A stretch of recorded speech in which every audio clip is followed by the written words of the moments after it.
Tantor Audio, a division of recorded books, presents The Sublime Object of Ideology by Slavoj Žižek, narrated by Chris Macdonnell. Preface to the new edition. The Idea's Constipation. When a discipline is in crisis, attempts are made to change or supplement its thesis within the terms of its basic framework, a procedure one might call Ptolemization, since when data poured in which clashed with Ptolemy's Earth-centered astronomy, his partisans introduced additional complications to account for the anomalies. But the true Copernican revolution takes place when, instead of just adding complications and changing minor premises, the basic framework itself undergoes a transformation. So when we are dealing with a self-professed scientific revolution, the question to ask is always, is this truly a Copernican revolution or merely a Ptolemization of the old paradigm? Two examples of Ptolemization. There are good reasons to claim that string theory, which claims to provide the foundations for a unified theory, a single theoretical framework describing the four fundamental interactions between subatomic particles that were previously explained separately by relativity theory or quantum physics, remains an attempt at Ptolemization, and that we are all still waiting for a new beginning which will require an even more radical change in the basic presuppositions, something like abandoning time or space as the basic constituent of reality. Likewise, in social theory, there are good reasons to claim that all the new paradigm proposals about the nature of the contemporary world, that we are entering a post-industrial society, a postmodern society, a risk society, an informational society, remain so many Ptolemizations of the old paradigm of classic sociological models. The question is then, how do things stand with psychoanalysis? Although Freud presented his discovery as a Copernican revolution, the fundamental premise of the cognitive sciences is that psychoanalysis remains a Ptolemization of classical psychology, failing to abandon its most basic premises. Post-classical economists, incidentally, make the same claim about Marx. His critique of Smith and Ricardo amounts to a Ptolemization. The sublime object of ideology tries to answer this question by way of rehabilitating psychoanalysis in its philosophical core, as a theory indebted to Hegel's dialectics and readable only against this background. This cannot but appear, perhaps, as the worst possible move to have made, trying to save psychoanalysis, a discredited theory and practice, by reference to an even more discredited theory, the worst kind of speculative philosophy rendered irrelevant by the progress of modern science. However, as Lacan taught us, when we are confronted with an apparently clear choice, sometimes the correct thing to do is to choose the worst option. Thus my wager was, and is, that through their interaction, reading Hegel through Lacan, and vice versa, psychoanalysis and Hegelian dialectics may simultaneously redeem themselves, shedding their old skins and emerging in a new, unexpected shape. Let us take Hegel's dialectics at its most idealist, with the notion of the sublation, Aufhebung, of all immediate material reality. The fundamental operation of Aufhebung is reduction. The sublated thing survives, but in an abridged edition, as it were, torn out of its life-world context, stripped down to its essential features, all the movement and wealth of its life reduced to a fixed mark. It is not that after the abstraction of reason has done its mortifying job with its fixed categories or notional determinations, speculative, concrete universality somehow returns us to the fresh greenness of life. Rather, once we pass from empirical reality to its notional Aufhebung, the immediacy of life is lost forever. There is nothing more foreign to Hegel than a lamentation for the richness of reality that gets lost when we proceed to its conceptual grasp. Recall Hegel's unambiguous celebration of the absolute power of understanding from his foreword to the Phenomenology.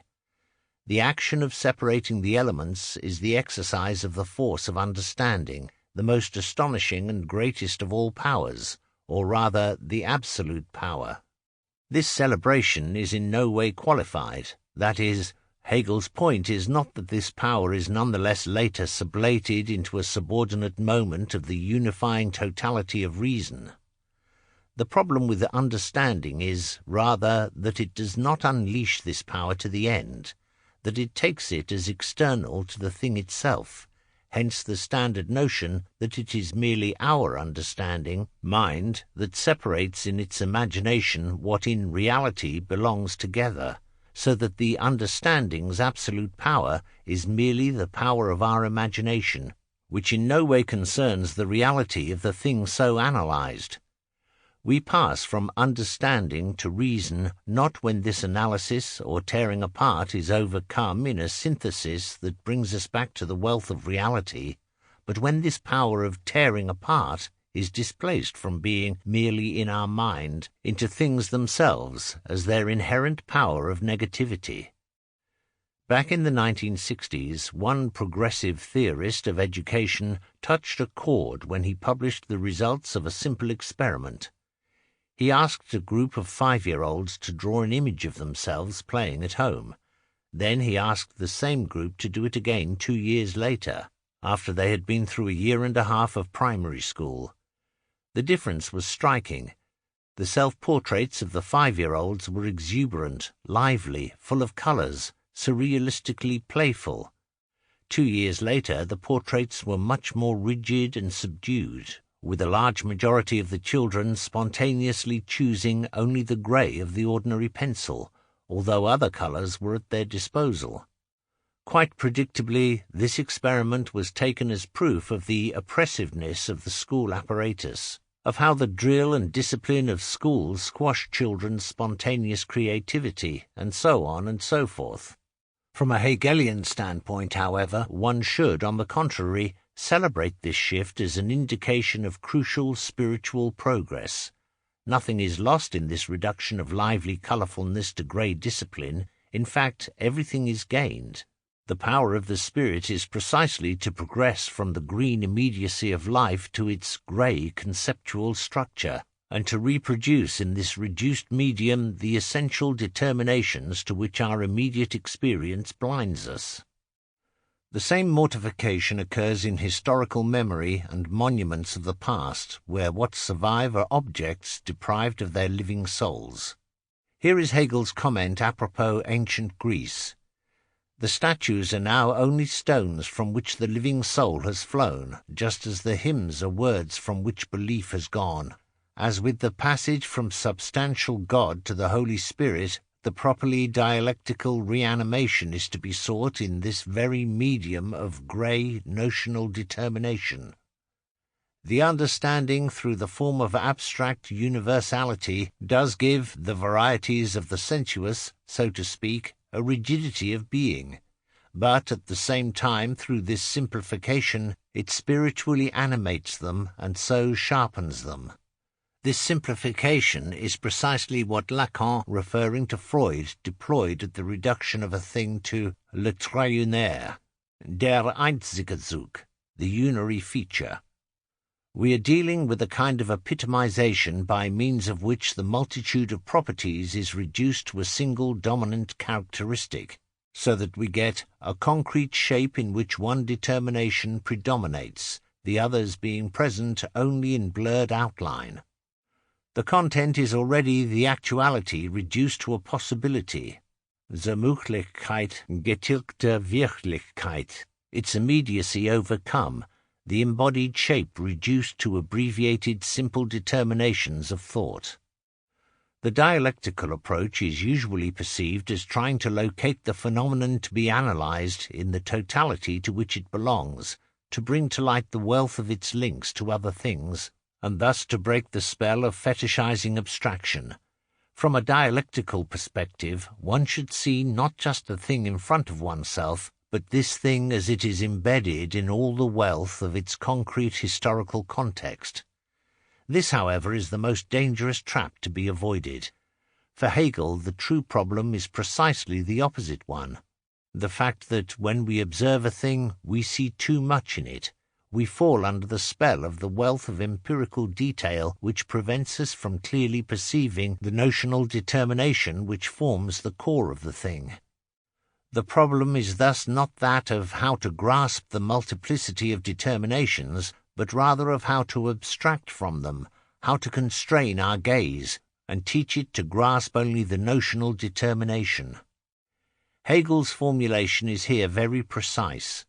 The reduction to the signifying unary feature contracts actuality to possibility, in the precise Platonic sense in which the notion, idea of a thing, always has a deontological dimension to it, designating what the thing should become in order to be fully what it is. Potentiality is thus not simply the name for the essence of a thing actualized in the multitude of empirical things, the idea of a chair as a potentiality actualized in empirical chairs. The multitude of a thing's actual properties is not simply reduced to the inner core of this thing's true reality. What is more important is that the signifying reduction accentuates, profiles, the thing's inner potential. When I call someone my teacher, I thereby outline the horizon of what I expect from him. When I refer to a thing as chair, I profile the way I intend to use it in future. When I observe the world around me through the lenses of a language, I perceive its actuality through the lenses of the potentialities hidden, latently present in it. What this means is that potentiality appears as such, becomes actual as potentiality only through language. It is the appellation of a thing that brings to light, posits, its potentials. Once we grasp Aufhebung in this way, we can immediately see what is wrong with one of the main topics of the pseudo-Freudian dismissal of Hegel, the notion of Hegel's system as being the highest and most overblown expression of an oral economy. Is not the Hegelian idea effectively a voracious devourer which swallows up every object it comes upon? No wonder Hegel saw himself as a Christian. For him, the ritual eating of bread, transubstantiated into Christ's flesh, signals that the Christian subject can integrate and digest God himself without remainder. Is consequently the Hegelian conceiving or grasping not a sublimated version of digestion? Hegel writes, "If the individual human being does something, achieves something, attains a goal, this fact must be grounded in the way the thing itself, in its concept, acts and behaves. If I eat an apple, I destroy its organic self-identity and assimilate it to myself. That I can do this entails that the apple in itself, already in advance, before I take hold of it, has in its nature the determination of being subject to destruction, having in itself a homogeneity with my digestive organs, such that I can make it homogeneous with myself." Is what he offers not a lower version of the cognition process itself, in which, as he likes to point out, we can only grasp the object if this object itself already wants to be with or by us? One should push this metaphor to the end. The standard critical reading constructs the Hegelian absolute substance to subject as thoroughly constipated, retaining within itself the swallowed content. Or, as Adorno put it in one of his biting remarks, which, as is all too often the case with him, misses the mark, Hegel's system is the belly-turned mind, pretending that it swallowed the entire indigestible otherness. But what about the counter-movement? Hegelian shitting? Is the subject of what Hegel calls absolute knowledge not also a thoroughly emptied subject, a subject reduced to the role of pure observer, or rather registrar, of the self-movement of the content itself? The richest is therefore the most concrete and most subjective, and that which withdraws itself into the simplest depth is the mightiest and most all-embracing. The highest, most concentrated point is the pure personality which, solely through the absolute dialectic which is its nature, no less embraces and holds everything within itself. In this strict sense, the subject itself is the abrogated or cleansed substance, a substance reduced to the void of the empty form of self-relating negativity, emptied of all the wealth of personality. In Lacanese, the move from substance to subject is the one from S to S barred. That is, the subject is the barred substance. Adorno and Horkheimer, in Dialect of Enlightenment, make the critical point that the self, bent on mere survival, has to sacrifice all content that would make such a survival worthwhile. Hegel, on the contrary, views such a constitutive sacrifice positively.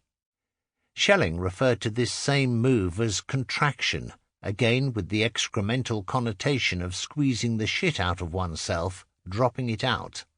The subject is the contracted substance. Does then the final subjective position of the Hegelian system not compel us to turn the digestive metaphor around?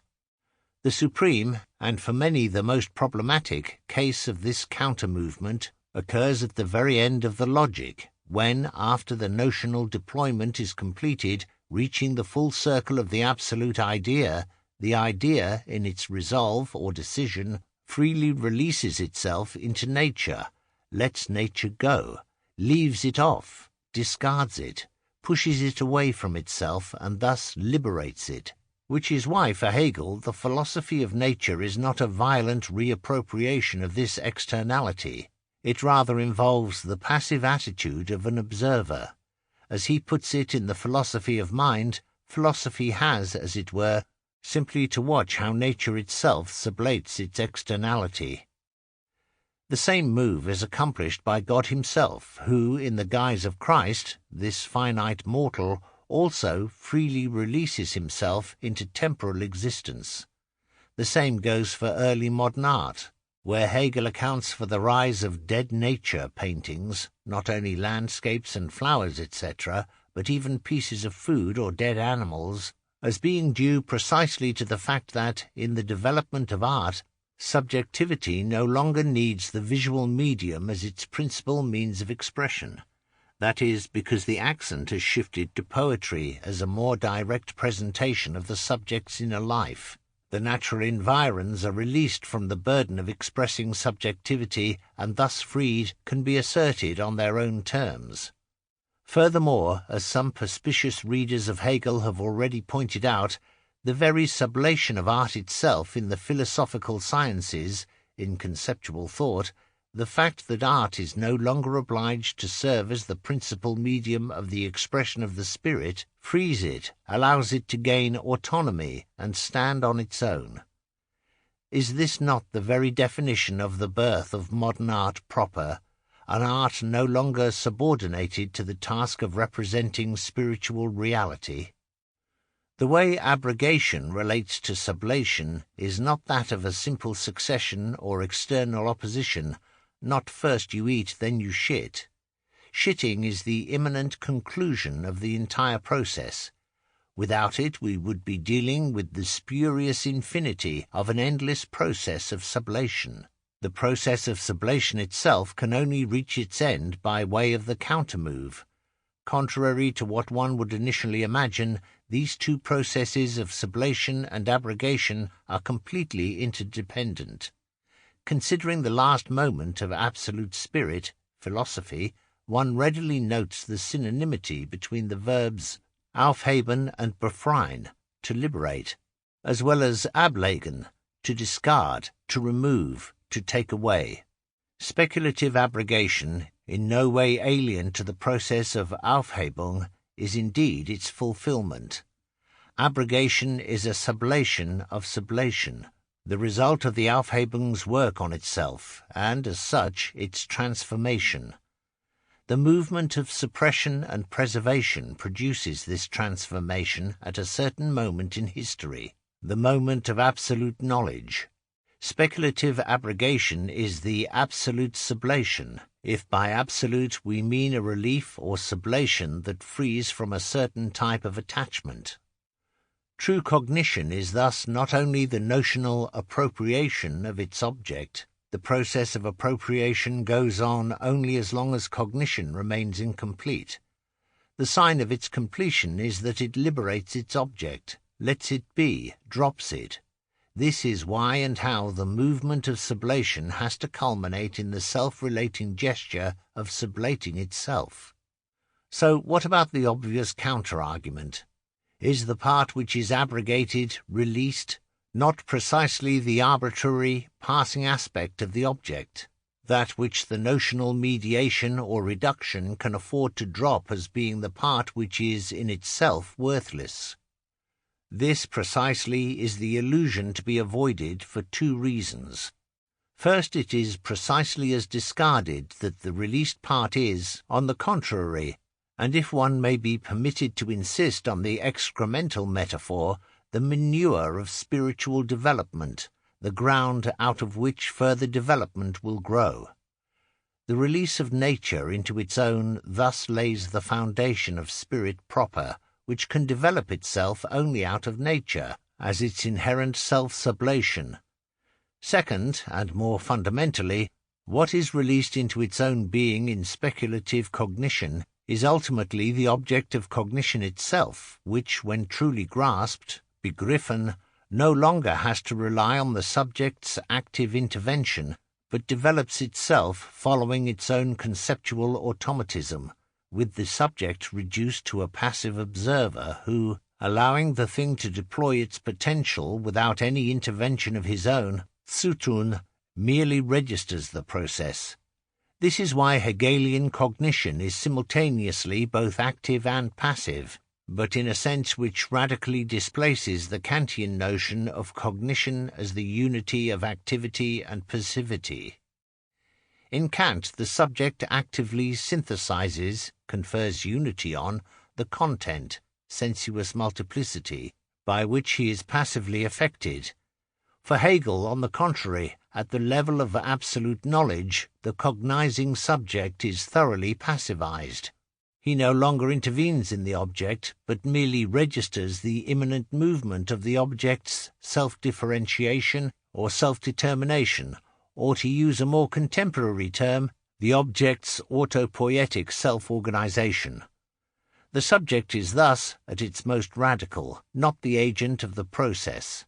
The agent is the system of knowledge itself, which automatically deploys itself without any need for external pushes or impetuses.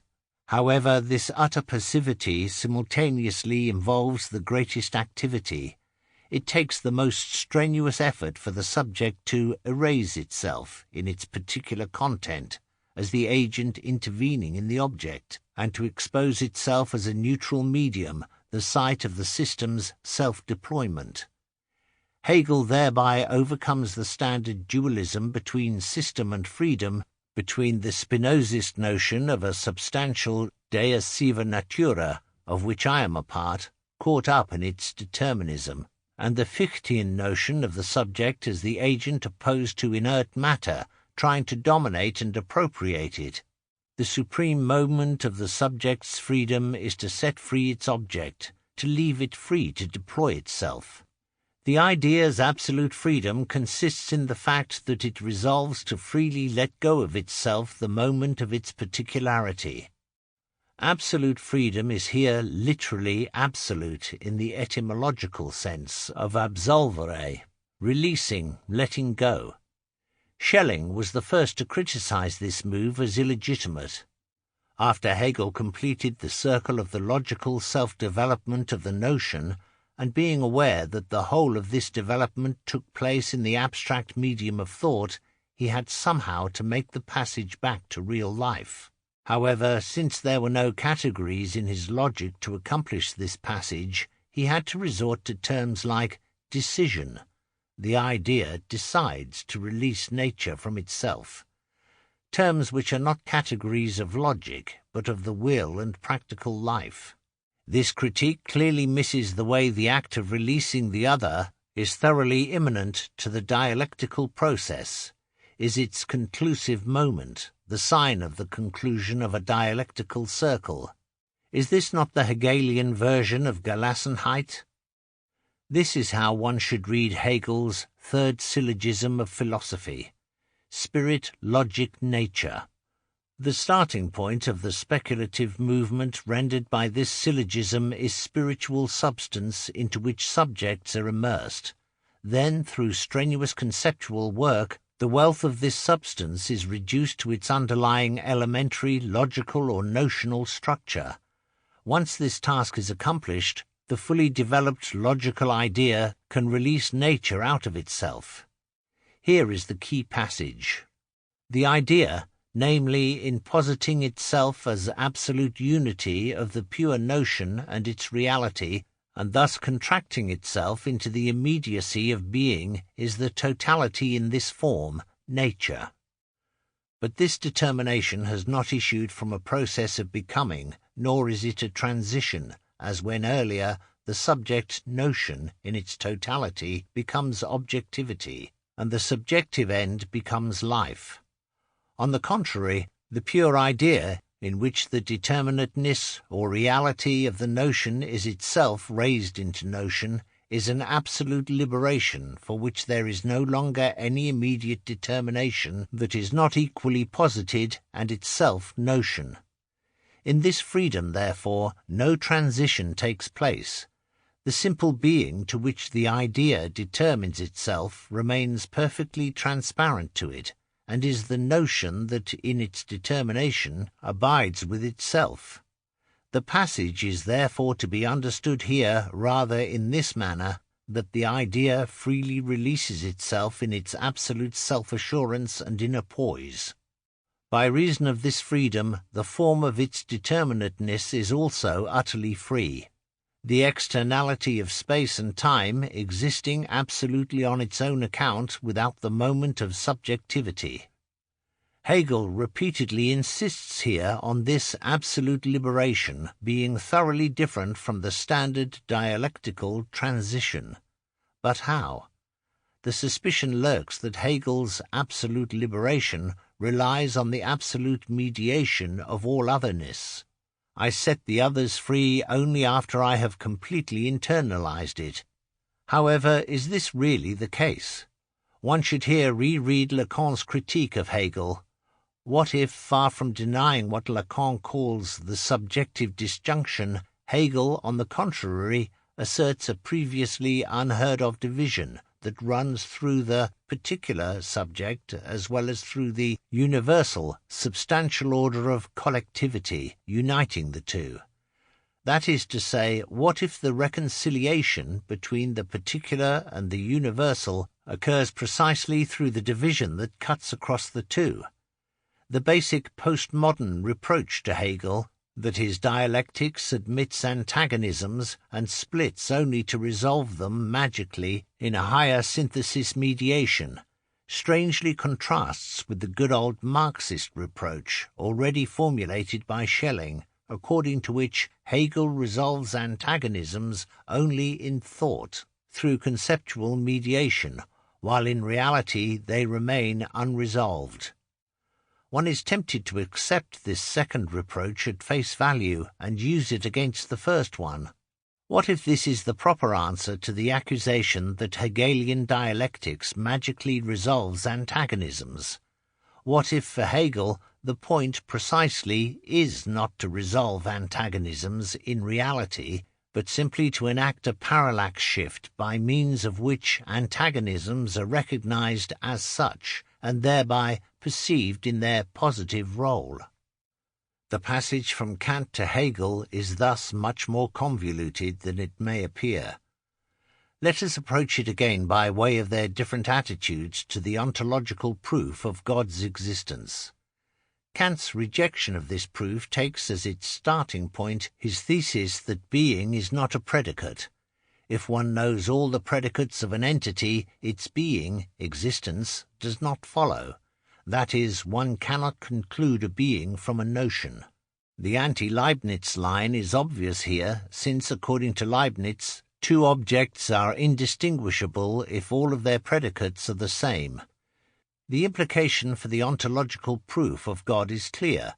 In the same way that I can have a perfect notion of 100 thalers, and yet still not have them in my pocket, I can have a perfect notion of God, and yet God still may not exist. Hegel's first remark on this line of reasoning is that being is the poorest, most imperfect notional determination. Everything is in...